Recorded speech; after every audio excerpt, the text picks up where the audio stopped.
Salut à toi pour ce jour numéro 338. Comment quantifier tes progrès en zone 2? Très très bonne question. Très très bonne question que m'a posée Camille.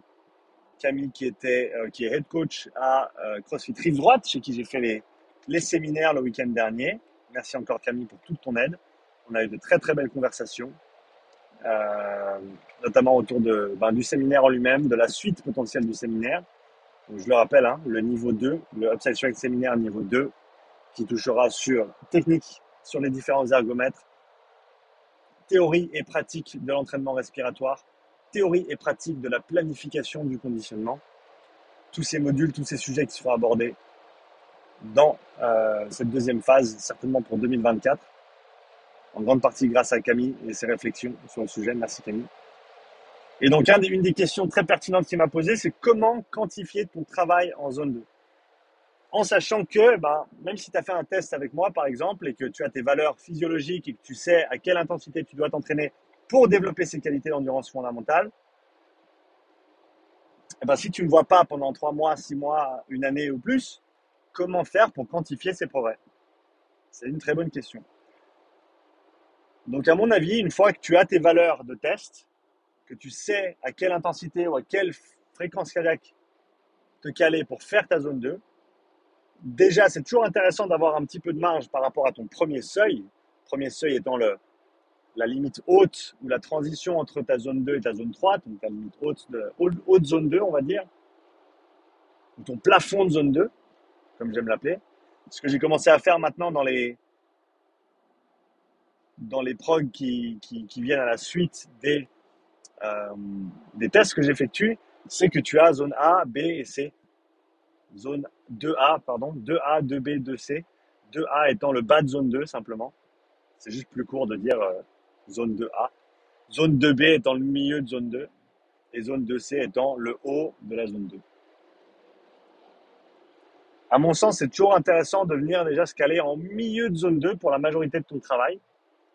Et de temps en temps, tu peux monter un petit peu plus haut ou descendre un petit peu plus bas, selon ton état de forme, selon tes besoins. Des fois même les trois, j'en parlerai dans une autre vidéo. Les vagues vikings, c'est le nom que je leur ai donné, parce qu'elles sont nées simplement de mon échange avec les coachs de la team Viking, Viking Training, qui étaient au séminaire ce week-end. Samedi notamment, une grosse équipe de team Viking qui était là, team Viking Training. Et donc, voilà, tu te cales en milieu de zone 2 déjà, donc bien conservateur par rapport à ton premier seuil. En tout cas, je dirais 20 watts, c'est un bon point de départ. 20 watts en dessous de ton premier seuil. Comme ça, quoi qu'il arrive, même si tu es fatigué, tu es quasiment certain de jamais dépasser par erreur ce premier seuil. Okay. Et ce que tu fais, c'est que la première fois que tu fais une séance, ou une des premières fois, tu te cales à, en tout cas, voilà, 20 watts en dessous de ton premier seuil, et tu vas simplement mesurer ta fréquence cardiaque en continu et faire l'effort de rester à cette puissance donnée. Et donc, tu as 1 heure de zone 2 avec une fréquence cardiaque. Tu ne changes pas de puissance, tu restes à la même puissance. Et cette heure en milieu de zone 2 à, disons, 20 watts de ton premier seuil, tout simplement, tu vas la répéter de temps en temps. C'est aussi simple que ça. Toutes les 2 semaines, toutes les 3 semaines, je dirais entre 2 et 3 semaines, c'est un sweet spot, c'est pas mal. Sweet spot étant, c'est le juste milieu. Toutes les semaines, des fois, tu as envie de changer, blablabla. Toutes les 4 semaines, ça fait pas assez de points, à mon avis, pour avoir cette courbe de suivi. Mais si toutes les semaines, ou toutes les 2 semaines, voire toutes les 3 semaines, tu refais exactement la même séance, exactement les mêmes watts, exactement les mêmes conditions, sur le même vélo, idéalement les mêmes températures, en tout cas à peu près. Ce que je veux dire, c'est que fais-la pas dans un sauna la première fois et ensuite en haut de la montagne quand il fait froid en hiver la deuxième fois. D'accord, on s'entend bien. L'exemple est extrême, mais c'est pour illustrer un propos. Tu vas répéter cette même séance, c'est-à-dire, j'avais dit 60 minutes, mais ça peut être 40 minutes pour commencer. Le même temps, les mêmes watts, tu mesures ta fréquence cardiaque, le même environnement, les mêmes conditions, et tu compares. Et si tu progresses, tu devrais voir une amélioration significative des battements pour cette intensité donnée.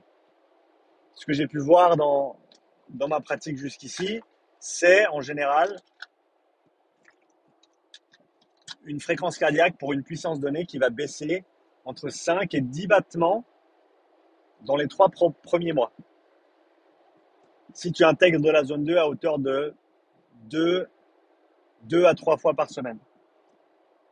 Il n'y a pas que ça que je donne comme travail, hein, mais c'est une grande partie du travail que je prescris. Et donc tu sais que si 3 mois plus tard, tu vois que tes battements sont 5, 10 battements en dessous de là où tu étais au départ pour une puissance donnée, eh ben, tu as progressé. Et donc, tu peux confortablement monter. Et là, je te dirais de rester conservateur. Tu vas pas m'aimer, mais je te dirais monte tout de 10 watts. C'est-à-dire que ton haut de zone 2 passe là où ton premier seuil était avant. Ton milieu de zone 2 passe là où était ton haut de zone 2 avant. Et ton bas de zone 2 passe là où était ton milieu de zone 2 avant. Tu montes tout de 10 watts. Pourquoi 10? Parce que c'est conservateur. Et parce que, comme tu le sais déjà, si tu écoutes mes vidéos, tu n'as pas d'intérêt à ne pas être conservateur avec ce genre de travail. Tu seras toujours gagnant à être un petit peu conservateur sur la durée, parce que c'est du travail de longue durée. C'est du développement qui se fait sur des mois et des années. C'est pas juste 6 mois pour 3 semaines et après il n'y a plus rien derrière. Non.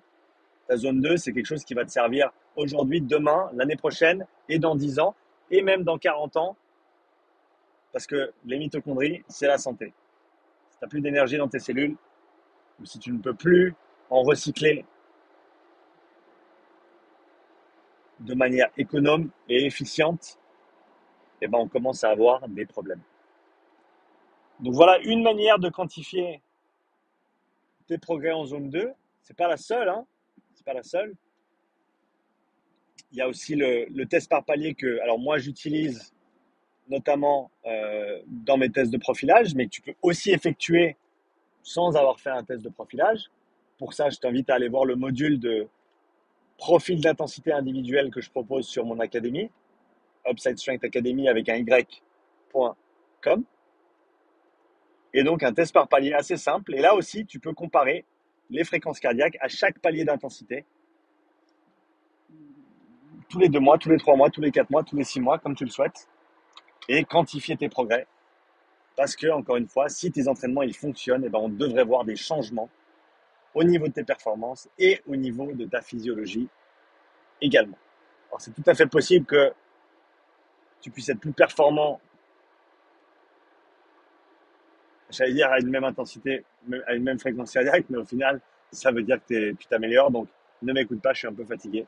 Enfin, écoute ce que j'ai dit dans toute la vidéo avant, mais n'écoute pas ce que j'ai à dire maintenant, ou ce que je viens de dire.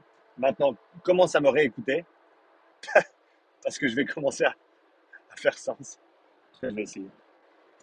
Donc voilà, 2 approches pour quantifier ta zone 2. La séance type que tu vas répéter à intervalles réguliers, toutes les 2 à 3 semaines minimum, et voir si tes battements changent de l'ordre de 5 à 10 battements. Je te dirais qu'il faut que tu vois une amélioration d'au moins 7 ou 8 battements, 2 semaines de suite, corroboré par un RPE qui soit positif. C'est-à-dire que si tes battements sont 5 plus bas, mais que tu as un RPE qui est 1 ou 2 points plus haut parce que tu es fatigué, ça ne veut pas dire que tu as progressé. Hein, il faut que tes battements soient plus bas, ton RPE soit plus bas également, et que tu sois bien reposé pour valider cette mesure. Idéalement 2 semaines de suite, comme je te l'ai dit, pour être sûr qu'on n'a pas une erreur de mesure. Et à partir de ça, tu peux augmenter ton intensité de travail en zone 2. Voilà pour toi. Je serais intéressé en commentaire d'entendre le retour de toute personne qui a commencé à intégrer ou qui a intégré ou qui intègre, ou même depuis très longtemps du travail de zone 2. Qu'est-ce que ça t'apporte? Pourquoi est-ce que tu as commencé déjà et qu'est-ce que ça t'apporte? Parce qu'il y a encore beaucoup de monde qui doute de l'importance et des bienfaits de ce genre de travail. C'est littéralement des progrès gratuits. C'est ce que j'essaie de dire à tout le monde. C'est littéralement à la portée de tous parce que c'est vraiment facile. C'est vraiment facile. Au niveau performance et santé, ça doit être un des points centraux. Si tu t'entraînes beaucoup ou tu as besoin de t'entraîner beaucoup pour ton sport, ça doit faire partie de la conversation. Enfin bref, laisse-moi un commentaire, dis-moi pourquoi tu as commencé la zone 2 et qu'est-ce que ça t'a apporté jusqu'ici, avec un ou deux exemples concrets. Voilà, merci à toi. Laisse-moi un petit like si tu as apprécié ce contenu. N'hésite pas à partager ce contenu également, hein. Je te rappelle que je suis sur Instagram, upside_strength. Le compte Upside Strength sans underscore n'est plus à moi. Donc va me suivre là-bas, passe-moi un petit bonjour et je te dis à bientôt pour la nouvelle pensée du jour. Ça arrive. Allez, ciao.